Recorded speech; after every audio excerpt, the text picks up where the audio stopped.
Olá, pessoal! Tudo bem? Eu sou a Carol e este é o História Todo Dia.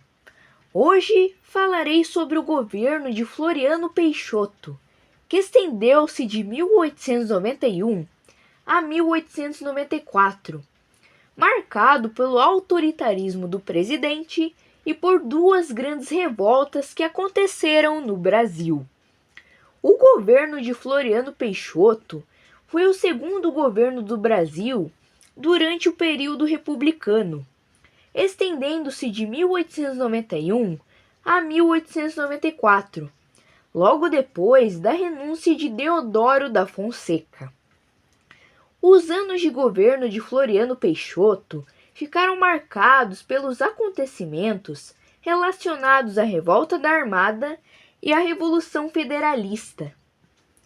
A repressão a esses dois movimentos de rebelião contra o governo deu para Floriano a alcunha de Marechal de Ferro. Além disso, o nome do presidente foi utilizado para homenagear a atual cidade de Florianópolis. O fim de seu governo deu-se com a transmissão do poder para Prudente de Moraes, o primeiro presidente civil da história do Brasil. O governo de Floriano Peixoto faz parte da Primeira República, aquele período da nossa história que se estendeu de 1889 até 1930. Entretanto, existe uma subdivisão criada pelos historiadores que inclui o governo de Floriano em uma fase chamada de República da Espada, que englobou os dois primeiros governos republicanos de nossa história, unindo-os pelo fato de ambos serem militares. A disputa política nesse contexto era bastante conturbada, e inúmeros grupos colocavam-se contra o novo presidente do Brasil.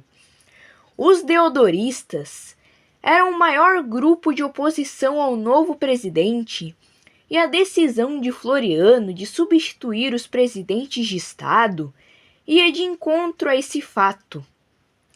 Até mesmo generais que eram contrários a Floriano sofreram represálias do presidente.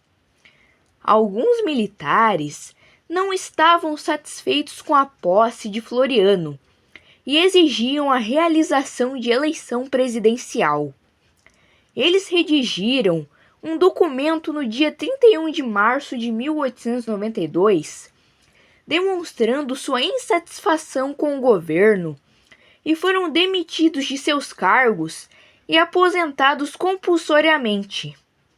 Floriano, por sua vez, contava com o apoio do Partido Republicano Paulista, PRP, e daqueles que acreditavam que a solução para o país era a imposição de um governo autoritário que consolidasse a república e colocasse os monarquistas sob controle.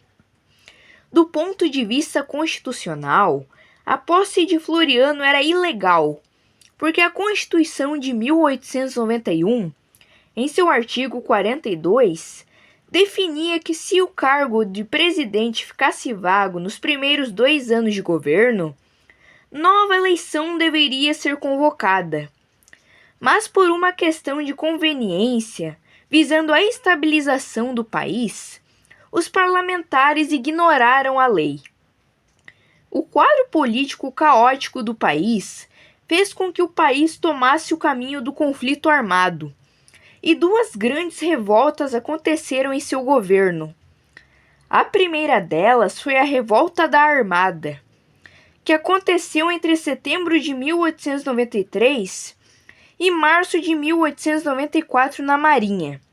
Mas não vou entrar em detalhes, já que o foco é o governo e não os conflitos. A segunda delas é a Revolução Federalista, que já tem vídeo no canal e vale a pena dar uma olhada. Floriano Peixoto permaneceu na presidência até novembro de 1894. Embora contasse com o apoio dos paulistas, esse grupo de oligarcas começou a organizar a sucessão presidencial do país e escolheu Prudente de Moraes para disputar a eleição naquele ano. O candidato paulista foi eleito com 90% dos votos. Floriano Peixoto transmitiu o poder contra sua vontade, tanto que nem chegou a comparecer na cerimônia de posse de Prudente de Moraes. Então, pessoal, esse foi o vídeo. Espero que tenham gostado e aprendido um pouco sobre o governo de Floriano Peixoto. Deus abençoe vocês. Tchau!